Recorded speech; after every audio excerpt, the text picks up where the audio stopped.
It's Friday, March the 10th, 2023 to be exact. And today, at this moment, I'm about to present to you things you might not have heard. Maybe you did, maybe you didn't, but we're going to talk about them anyway here on the internets, whether you're watching this via the live video or the recorded repeat video or the recorded repeat audio podcast. We thank you so much for joining us on this journey with us at the Conversation Project. Find out more about the Conversation Project itself at our website. This is theconversationproject.com.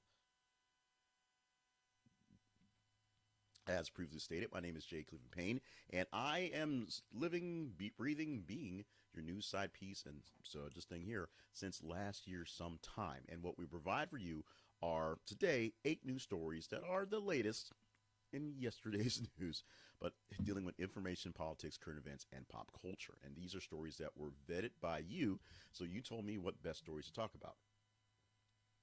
We took the top 15 stories by your engagement and pulled 8 of them, put them in a bit of a narrative sense, so they're the most popular ones, if you will, and we're going to present for those to you in mere moments. If we're not presenting the ones that you like the best, let me know, so I make sure that I'm focusing on the ones you really, really like. If we're not presenting ones that aren't making the cut, I will let you know and tell you what you can do to actually fix that. In fact, I'll tell you how to do that in about 10 minutes when we're done with the headlines. So stick around, check out the headlines. We'll tell you how you can get in on the feeds and keep things up. Spoiler alert, go to Facebook and Twitter and our accounts and just follow our stuff.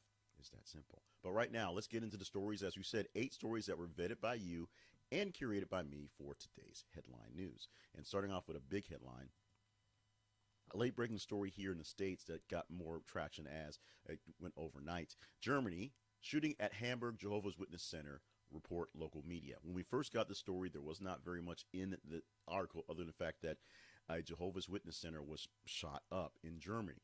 Now we know that 7 people were killed and 8 injured during a mass shooting at the Jehovah's Witness Kingdom Hall in Germany in the city of Hamburg. Hamburg police believe that there was just one person doing the killing, and occurred about 9 p.m. local time there, so it was about 3 o'clock in the afternoon here. They are continuing the investigation. The one person that they believe did the shooting is also dead, so there should be no other people to chase in this investigation. Motive not quite given at the moment. We're going to go deeper into the story as they take a little time to go into the motives of this. Just like here in the States, when these things happen, and even when you lose the perpetrator, there are still ways to figure out why things happen, and we need to know why.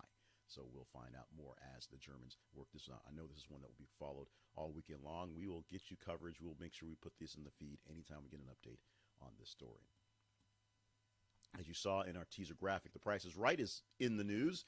It's moving its production after 5 decades at Television City. What does that mean? Television City is essentially the home where a lot of CBS shows were done on the lot. They're moving to Haven Studios, a new facility near Glendale where Fremantle is an investor.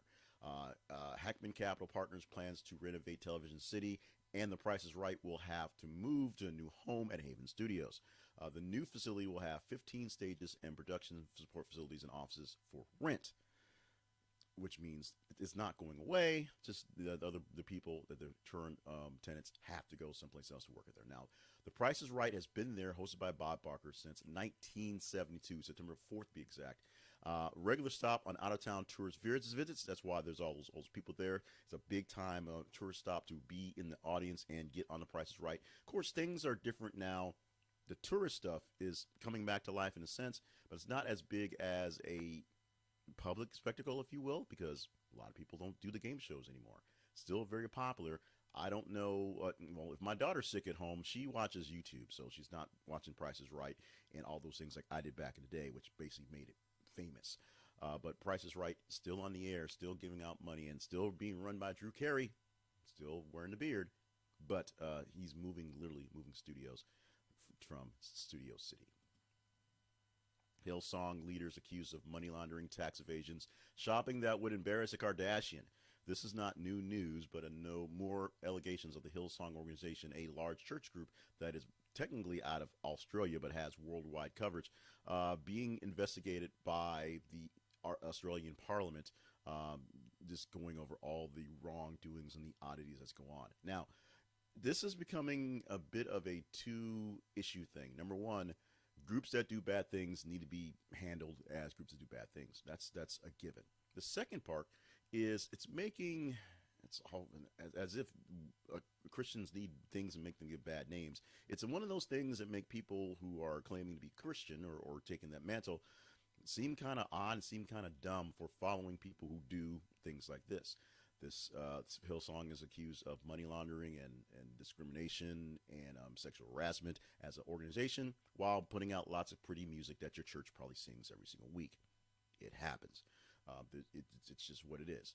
Now, this is not the time nor form to either bash or celebrate the church in the story.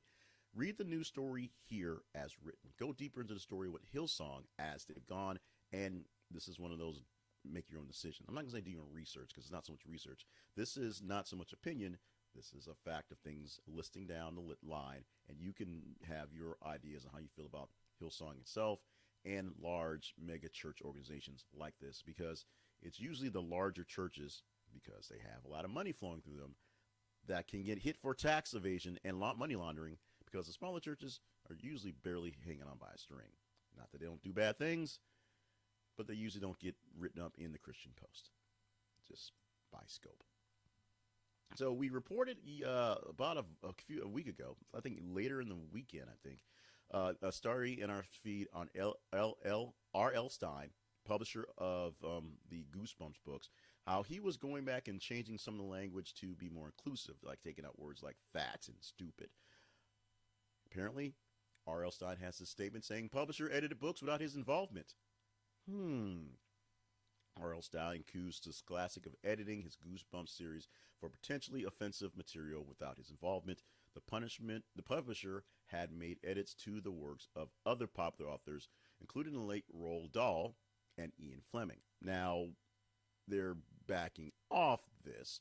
Scholastic is actually going back and unediting books, or releasing books that are unedited going forward. But so far, they got through 100 Goosebumps books without R.L. Stiles' permission, and apparently him not even knowing it. They're taking out some things such as the word plump and turning it into cheerful, and removing a reference to a character with 6 chins, which kind of is the point of the story. The publishers has been criticized. Many publishers have been criticized for rearranging books because of PC stuff, because it's not nice. Although at the same time, many people are trying to ban books because they don't like what's in them. So you have to kind of pick and choose. Do you want to make all the books nice and pretty, or do you want books to be books and you let people read them and understand them? The whole thing usually comes down to context, which R.L. Stine basically pointed out. The books are written this way to tell a story and as a certain time in a certain context. As we have progressed and moved on, it's okay to read the books and understand them in the same context. Quick sidebar. The biggest thing back in my day when I was younger was eventually trying to get rid of Tom Sawyer and Huck Finn, because there were curse words and there was racism, and it referred to black people as you know what. It's also a historic record of a time, even fictionalized, and oddly enough, extremely good books written for people at that age where you could really get into them and understand the storyline, because it was a bunch of teenagers doing mischievous stuff. Now, was the language good? No. Is the timings right? No. In context, did I realize that I wasn't a runaway slave and I was going to be chased down the river? I pretty much figured that one out pretty easily, that I wasn't, going to live on a riverboat and try to hide away from somebody. So let's try to pretend for a while, parents, that our children aren't, complete sheep. They might actually be smarter than we are, and they get the nuances of what's going on. And if they don't, why don't you just explain the nuances of what's going on, instead of hoping that if they never see a thing, they'll never have the thing to deal with, because it's still out there, even if you don't talk about it. That's how life goes. Gayle King seriously considering offer from CNN honcho Chris Licht for primetime talk show. Chris Licht has been given the reins of CNN, given the reins maybe a year ago. It's been in there for a while, but the big thing is he's not doing so well. As in all his tweaks and all his things he's doing to right the ship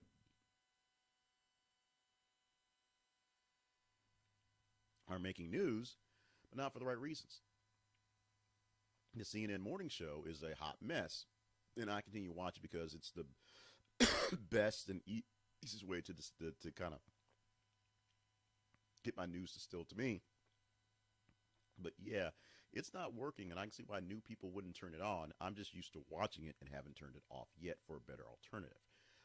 The nighttime stuff has been a big wash of mixing people around, moving people for the extra anchor stuff is sort of weird, and playing Bill Maher on Fridays doesn't really make any sense except for getting some headlines. Gayle King has been in discussion, at least in the background, we hear, for a long time to take on a CNN primetime show or the CNN show in general, and it looks like she's actually thinking about it.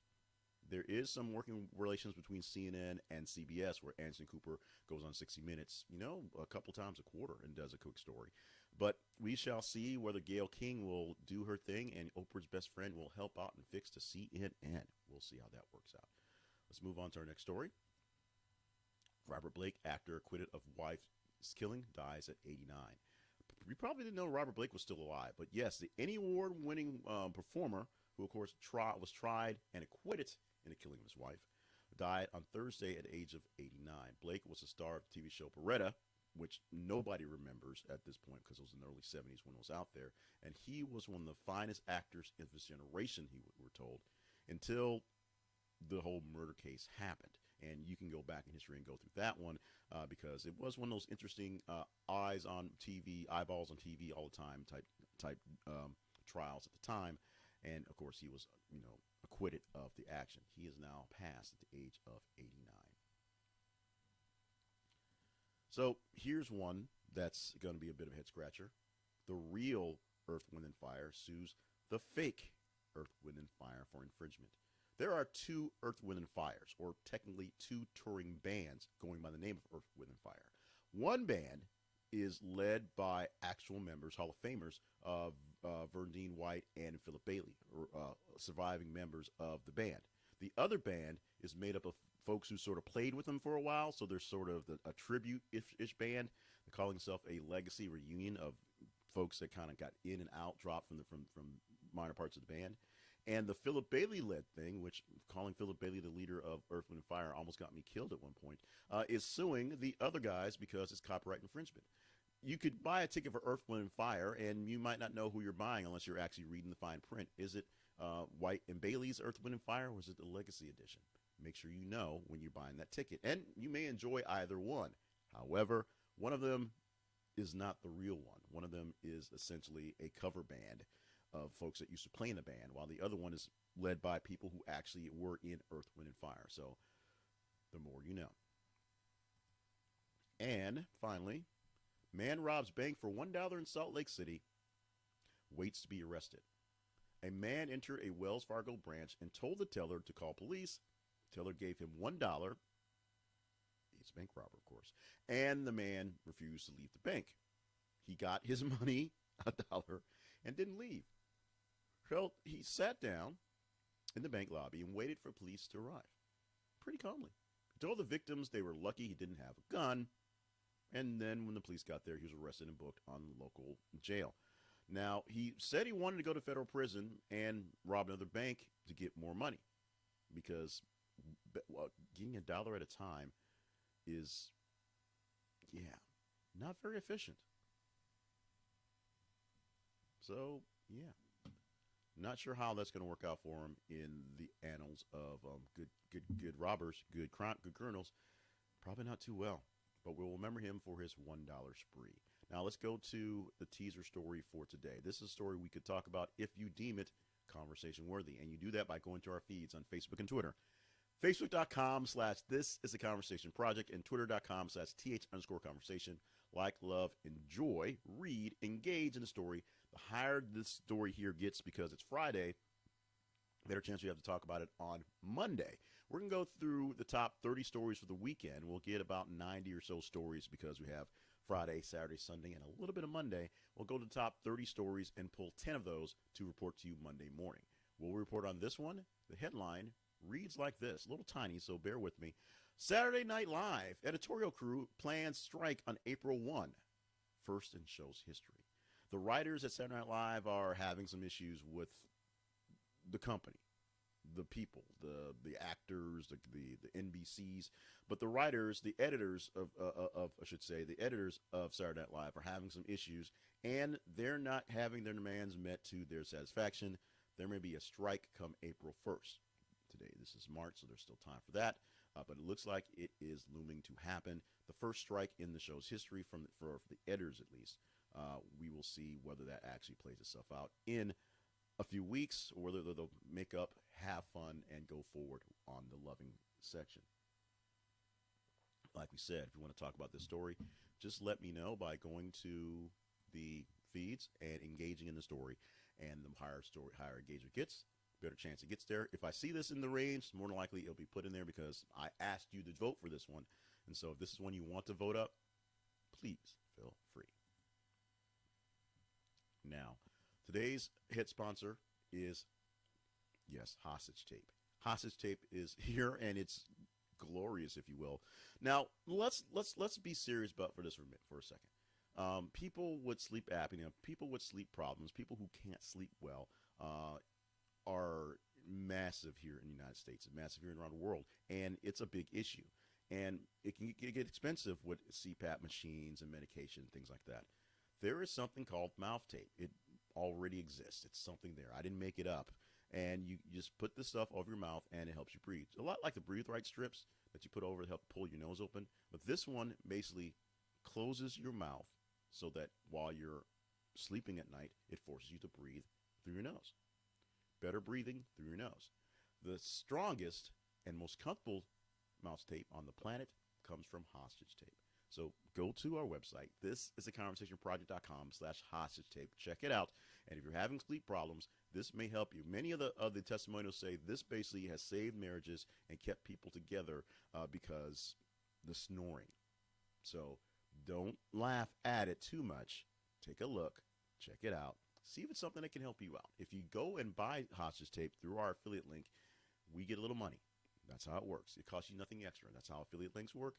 But you might find the thing that may save your marriage, maybe your life because of your sleep issues, could be this stuff here. Check it out. It's called Hostage Tape, and you can get it by going to our website, going to our affiliate link, if you will, at thisistheconversationproject.com/hostage tape.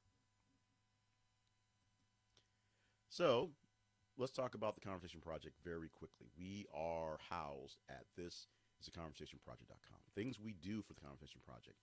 This podcast, this video cast in various forms, also a newsletter as well. You get 8 to 10 stories every weekday morning to get your day started so you know what's happened in the past so you can go forward with stuff. It's interesting stories. We call ourselves your news side piece because we're not necessarily going straight down the headlines or straight down the national news agenda. We're going through news stories that are kind of off the beaten path to make sure that people see things that are literally conversational. Things like, hey, did you hear about this thing? So we do that. Now, for the month of March, we're doing that, and we're being sort of beggars because you are the choosers. If you choose to help us out with the Conversation Project and all the things around More Better Media, if you will, the larger media project, you can go to our website at thisistheconversationproject.com/partnerships or click partners button. There are links there for ways for you to directly partner up with us to help keep things going here. We're doing this all month of March. We're trying to get an extra $200. That's it, $200 of extra revenue per month. With that, we can hire a little help for some editing and buy a couple more pieces of gear that we have planned out to acquire over the next 6-8 months to put into place for going through. We have plans for stuff and for people. We need a bit more extra resources to make that happen. If you want to help us make that happen, you can directly help us out by doing that. You can also go to our sponsors page and click on any sponsor, and they're all affiliate links, so we get something back from those. But if you want to directly help out the cause, check us out at thisistheconversationproject.com and go to the partnerships page. Now, it also helps us do the fun stuff that happens right now. And we're starting off with our today things you might have heard, and starting off with birthdays. Today's birthday, main birthday for March 10th, is Chuck Norris. He's 83 years old, and all the Chuck Norris jokes have been told, so I shall spare you that today. Pull up your own list on the internet and tell all the Chuck Norris jokes you want to today because, gosh darn it, Chuck Norris wants you to do that. He's 83 years old today. Yeah, there's a Chuck Norris joke there, but I had to get there. John Hamm, the smashingly handsome actor, is 52 years old on the day. And Carrie Underwood turning 40. Now, let me get into this. Carrie Underwood's in the list for the main ones because Christine McKay, my wife, loves Carrie Underwood. She also tells me that she doesn't have time for me to ramble off all these names, so stick to the ones that we're spotlighting. So if you like to hear other folks with birthdays today, you can blame Christine with a K. However, she probably doesn't care because I'm highlighting Carrie Underwood. Once again, 40-year-olds today, and of course the person that sings that Waiting All Night on for football thing for NBC. Today is Mario Day. Mario Day. We celebrate Mario, the cartoon video game character. And why is March 10th Mario Day? Because if you make the I, or you split the space between the R and the I, it's Mar-10. And Mar-10 looks a lot like Mario. And that's it. And so Nintendo basically seized the day, literally, to celebrate Mario, usually offering up specials and deals on games around this today. So check out to see if there's some Mario themed things that are on sale today. The Mario movie, ironically enough, won't open until April. I think it's April 6th or 7th. So they can't even open the Mario movie on Mario Day. That would have been awesome. But celebrate your Mario days. Pull out your own Game Boy. Pull out, watch some Mario clips on the YouTube. Have some Mario fun today on your Mario Day. Now, things that happened in history on today. 1969 in Memphis, Tennessee, James Earl Ray pleaded guilty to assassinating Martin Luther King Jr. He would later retract his guilty plea, as these things tend to happen. This is a critical day in history of the civil rights movement, and of course, not quite closure, because of course he brought it back, but into the case of the assassination of Dr. Martin Luther King Jr. In 1980, Willard Scott debuted as the new weatherman on NBC TV's Today Show. He was a popular weatherman in D.C. for a while. Of course, Willard Scott, the first Ronald McDonald, also a Bozo the Clown, but Willard Scott taking his perch for his long-standing time as the guy on Today's Show. Everybody my age and much, much older grew up with Willard Scott telling them the weather, doing his thing, and, of course, the birthdays. Willard Scott began that reign, maybe of terror if you're not a Willard Scott fan, in 1980 on this day. And in 2007, in Germany, a man and his wife were getting a divorce. This was a very popular story, so a lot of people talked this one up as a bumper story around the days. But we're having trouble deciding who would get the summer house. So the man measured the home, then chainsawed it right down the middle. Then the man used a forklift to pick up his half and drove it away.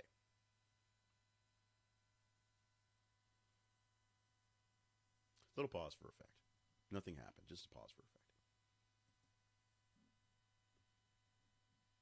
Now, one more thing you might not have heard today. You took a selfie and, well, it looks like your nose is grown. Research, Rutgers, New Jersey Medical School, and Stanford University, two schools getting together for this one, found that selfies distort your photo, all because of the way you're holding your smartphone. According to the research, selfies taken from 12 inches away from your face, a common distance for such photos, makes the nose look wider and thicker. At this distance, men's noses appear 30% wider, and women's noses 29% wider. 30 and 29%, that's silly, but okay. A photo taken from 5 feet away has no discernible distortion in width. You know who knows this as well? Photographers. Photographers know this. This is why when I put my hand up to my face and you see my hand is as large as my face, you're probably pretty sure that my hand is not quite as large as my face. That is distortion from camera views. Knowledge. You learned something today. They did a study with 2 universities. 30% for men, 29% for women. Somebody's wasting money. Friday, March 10th, 2023. I am Jay Cleveland Payne. My nose is wider and longer on the video, and there you go. There you have it. But we're going to wrap up for the week. We are already posting news stories, as we teased already, all day long, all night long, every 50 minutes, every 50 minutes a day, an hour, a moment, every 50 minutes. That's it. We're posting news stories all day long, so we get a whole bunch. Get about 30 to 33 in a really good day, in full time. And, of course, all weekend, that's 3 days plus extra couple hours. So we have lots to choose from. Make sure you're staying hydrated, staying limber, and staying on task for all the grand things you, yes, you, are expected to do. And maybe a few things you're not expected to do because, things happen. But we need you around to do great things, grand things, awesome things. I want to remind you one more time, because it has been kind of a heavy time going forward in recent times, to check this out. If you need some help, need someone to talk to, call or text 988 on your cell phone for the National Suicide Prevention Lifeline, or you can go to 988lifeline.org online, chat there, English and Spanish, 24 hours a day. In the meantime, do what you can to do what you can. We've got stories posting all weekend long. We're looking for you to do that heavy lifting, so I can just sweep in and pick a couple stories, tell a couple really bad jokes, and take the profit. That's how it should work. In the meantime, like we say, thank you so much for being with us. We love you. We love you. Love you. If this is worthy of your partnership, stop our partnership page and see if there's some ways we can work together. Otherwise, let's have some fun this weekend. Let's get some rest this weekend, and let's enjoy ourselves.